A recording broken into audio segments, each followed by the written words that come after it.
warahmatullahi wabarakatuh. Perkenalkan, nama saya Devi Amalia Laabo, kelas C, Stambuk A1212016. Di sini saya akan memaparkan hasil rangkuman saya, yaitu dalam mata kuliah ilmu kealaman dasar, mulai dari kelompok 3, kelompok 4, dan kelompok 5. Langsung saja materinya. Dari kelompok 3, yaitu bumi dan alam semesta. Yang pertama yaitu A. Pengenalan alam semesta. Terciptanya bumi dan alam semesta hanya Tuhan yang tahu. Menurut KBBI, kata alam memiliki arti segala yang ada di langit dan di bumi. Sedangkan kata semesta berarti seluruh, segenap semua yang ada di alam dan berlaku untuk seluruh dunia. Alam semesta merupakan semua ruang dan waktu serta segala isinya, yaitu planet, bintang, galaksi, dan semua bentuk energi dan materi. Ruang keseluruhan alam semesta belum dapat diketahui, namun kita dapat mengetahui besar alam semesta yang dapat diobservasi. Nah, model saintifik awal yang dikembangkan oleh orang Yunani kuno mengatakan bahwa bumi merupakan titik pusat alam semesta hingga pada abad ke-16, Nicolaus Copernicus mengembangkan teori heliosentrik. Nah, jadi observasi lanjutan menunjukkan bahwa materi merupakan salah satu dari ratusan miliar bintang yang terdapat dalam galaksi Bima Sakti saja, di mana jumlah keseluruhan galaksi di alam semesta sekitar ratusan miliar. Yang kedua yaitu terbentuknya alam semesta. Alam semesta disebut pula jagat raya atau universum, yaitu seluruh ruang waktu kontinu tempat kita berada dengan energi dan materi yang dimilikinya. Usaha untuk memahami pengertian alam semesta dalam lingkup ini pada skala terbesar yang memungkinkan. Ada beberapa teori yang menjelaskan proses pembentukan alam semesta. Yang pertama ada teori Big Bang. Yang kedua ada teori steady atau state dalam keadaan tetap. Yang ketiga ada teori oscillating atau mengembang dan mengampat. Dan yang terakhir yaitu ada teori kuantum.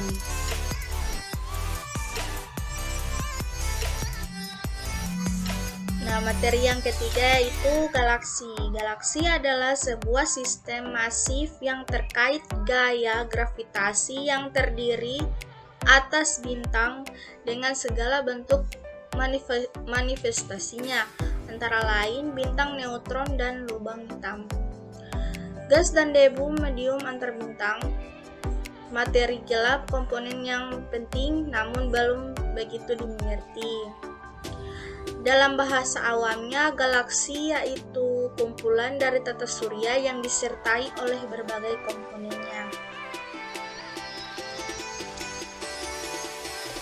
Pada umumnya, galaksi yang ada di ruang angkasa dibagi menjadi 3 jenis. Yang pertama ada elips atau bentuk dari galaksi yang bundar, sedangkan struktur jenis elips jika dilihat bentuknya tidak begitu jelas. Yang kedua ada spiral. Galaksi tipe spiral ini mempunyai beberapa bagian, yaitu ada halo bagian lengan galaksi dan bulb bagian pusat galaksi yang menonjol. Dan yang ketiga yaitu tak beraturan. Nah, jadi bintang-bintang muda terdapat di lengan spiral galaksi yang berada di bidang ini. Bintang-bintang muda ini masih banyak diselimuti materi antar bintang yang membentuk bintang bulb pada galaksi spiral. Jadi galaksi ini tak beraturan dan banyak mengandung materi antar bintang yang terdiri atas gas. Ada juga beribu galaksi yang terdapat di alam semesta. Akan tetapi, karena keterbatasan teknologi dan kemampuan manusia untuk menelusurinya, maka hanya beberapa galaksi saja yang dapat identifikasi dan diteliti. Yang pertama ada galaksi Bima Sakti, galaksi tempat kita tinggal. Yang kedua ada galaksi Andromeda, galaksi terdekat dengan Bima Sakti. Yang ketiga ada galaksi NGC 4535. Yang keempat ada galaksi Pusaran atau Messier 51. Yang kelima ada galaksi Messier 87. Yang keenam ada galaksi NGC 1300 atau galaksi spiral berbatang. Itu saja materi. Lanjut pada materi yang keempat, sama juga dengan materi yang ketiga, yaitu tentang bumi dan alam semesta. Lanjut pada materi kelompok 4, bumi dan alam semesta. Yang pertama yaitu pembentukan tata surya. Tata surya terdiri dari matahari sebagai pusat dari benda-benda lain seperti planet, satelit, meteor, komet, debu, dan gas antar planet yang beredar mengelilinginya. Keseluruhan sistem ini bergerak mengelilingi pusat galaksi. Nah, bagaimana tata surya terbentuk? Ada banyak teori tentang asal-usul tata surya yang dikemukakan oleh orang, tetapi belum ada satupun yang dapat diterima oleh semua pihak. Teori itu ada dua, yaitu antara lain yang pertama ada hipotesis nebuler atau debu dan ada hipotesis planetesimal. Hipotesis nebular atau debu dikemukakan oleh Kant dan Laplace pada tahun 1796. Ia yakin bahwa sistem tata surya terbentuk dari kondensasi awan panas, sedangkan hipotesis planetesimal dikemukakan oleh Chamberlain dan Moulton. Hipotesis ini bertitik tolak dari pemikiran hipotesis nebular yang menyatakan bahwa sistem tata surya terbentuk dari kabut gas yang besar dan berkondensasi. Materi yang kedua yaitu bumi dan bulan. Yang pertama ada bumi. Pengertian bumi adalah suatu planet yang memiliki urutan ketiga dari matahari dan planet terbesar kelima dari semua planet yang ada di tata surya. Bumi juga dapat diartikan sebagai planet yang menjadi tempat tinggal bagi semua makhluk hidup di dalamnya. Sebelum tahun 140 Masehi, bangsa Babilonia percaya bahwa bumi adalah pusat alam semesta. Bumi dianggap sebagai suatu gunung yang berongga di bawahnya dan ditopang oleh samudra. Sedangkan pengertian dari bulan yaitu satelit alami bumi satu-satunya dan merupakan satelit terbesar kelima dalam tata surya. Bulan juga merupakan satelit alam terbesar di tata surya menurut ukuran planet yang diorbitnya dengan diameter 27% dan kepadatan 60% serta masa 1/81 atau 1,23% dari bumi. Materi yang ketiga yaitu pembentukan benua dan samudra. Benua dan samudra terbentuk melalui proses yang sangat panjang. Dahulu, bentuk benua dan samudra tidak seperti sekarang ini. Ada seorang ilmuwan asal Jerman yang bernama Alfred Wegener yang mengemukakan teori tentang pembentukan benua. Menurutnya, sebelum zaman karbon atau dari 300 juta tahun lalu, semua benua yang ada sekarang ini tergabung menjadi satu yang disebut benua Pangea.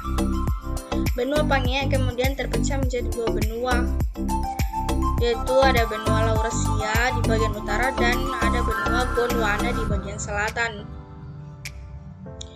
Proses pecahnya benua Pangea ini terjadi sekitar 130 juta tahun yang lalu. Dan samudra atau lautan berasal dari bahasa Sanskerta, yaitu laut yang luas, dan merupakan massa air asin yang sambung menyambung meliputi permukaan bumi yang dibatasi oleh benua ataupun kepulauan yang besar. Lapisan air asin ini dapat mengisi cekungan di daratan maupun di lekukan yang besar di permukaan bumi. Lapisan air yang menyelimuti lekukan permukaan bumi tersebut membentuk massa air luas atau dikenal dengan samudra. Dalam perairan laut yang besar dikenal dengan samudra terbesar, yakni ada 4 samudra antara lain. Yang pertama ada Samudra Hindia, Samudra Pasifik, Samudra Atlantik, dan Samudra Arktik. Dan pemaparan dari kelompok 4 akan dilanjut ke kelompok 5. Materi yang kelima atau materi yang terakhir yaitu mengenai keanekaragaman makhluk hidup dan persebarannya. Yang pertama ada biosfer dan makhluk hidup. Biosfer adalah lapisan bumi yang dapat dihuni atau ditinggali oleh makhluk hidup untuk melangsungkan hidupnya. Lapisan ini berupa daratan, perairan, dan udara yang memungkinkan adanya kehidupan dan proses biotik berlangsung. Biosfer menjadi tempat sistem ekologis global yang menyatukan semua makhluk hidup, termasuk hubungan interaksi yang meliputi unsur litosfer, hidrosfer, antroposfer, dan atmosfer bumi. Keempat lapisan tersebut saling berkaitan satu sama lain. Namun, biosfer lebih fokus kepada tempat tinggal makhluk hidup, seperti flora dan fauna yang di daratan atau di perairan. Lapisan biosfer hanya berkisar 9.000 meter saja. Lapisan ini menjadi tempat sistem kehidupan dan organisasi yang kompleks. Selain itu, saat ini hanya diketahui adanya satu biosfer yang ada di sistem tata surya, yaitu biosfer bumi, tempat bagi makhluk hidup seperti manusia, hewan, dan tumbuhan. Ada beberapa jenis-jenis biosfer. Biosfer dibagi menjadi 3 jenis. Yang pertama ada atmosfer, litosfer, dan hidrosfer. Lanjut ke materi yang kedua, yaitu asal mula kehidupan di bumi. Beberapa teori yang berkaitan dengan asal mula kehidupan di bumi ini. Ada teori kosmozoom, teori katastrofisme, ada teori gradualisme. Teori kosmozoom yaitu pertama kali ditemukan oleh Helmholtz, Richter, dan Arrhenius, dan mempercayai bahwa kehidupan sederhana berupa spora atau biji berpindah dari bagian alam semesta ke bumi yang tandus. Yang kedua, teori katastrofisme dikemukakan oleh Cuvier dan teori mekanistik serupa oleh Haeckel. Teori ini berpendapat bahwa bumi mengalami sejumlah bencana dan kehidupan baru muncul dari materi anorganik. Yang ketiga, teori gradualisme. Perubahan geologis terjadi secara lambat dan berlangsung terus-menerus. Nah, materi yang ketiga, keanekaragaman makhluk hidup. Keanekaragaman hayati atau makhluk hidup adalah keseluruhan variasi berupa bentuk, penampilan, jumlah, dan sifat yang dapat ditemukan pada makhluk hidup. Setiap makhluk hidup memiliki ciri dan tempat hidup yang berbeda. Melalui pengamatan, kita dapat membedakan jenis-jenis makhluk hidup dan pembedaan makhluk hidup tanpa dibuat berdasarkan bentuk, ukuran, warna. Yang terakhir ada persebaran dan sejarah perkembangan makhluk hidup. Ada persebaran makhluk hidup atau disebut dengan biogeografi. Pengertian biogeografi adalah ilmu yang mempelajari tentang persebaran organisme di muka bumi. Studi tentang penyebaran spesies menunjukkan spesies-spesies berasal dari suatu tempat, namun selanjutnya menyebar ke berbagai daerah. Yang kedua, ada sejarah perkembangan makhluk hidup. Menurut suatu teori, organisme sekarang adalah hasil dari proses evolusi kehidupan. Namun, bagaimana mekanisme dasar sehingga organisme sekian materi dari saya. Semoga bisa bermanfaat, dan jika ada kata-kata yang tidak mengenakan atau tidak baik, mohon dimaklumi. Wassalamualaikum warahmatullahi wabarakatuh.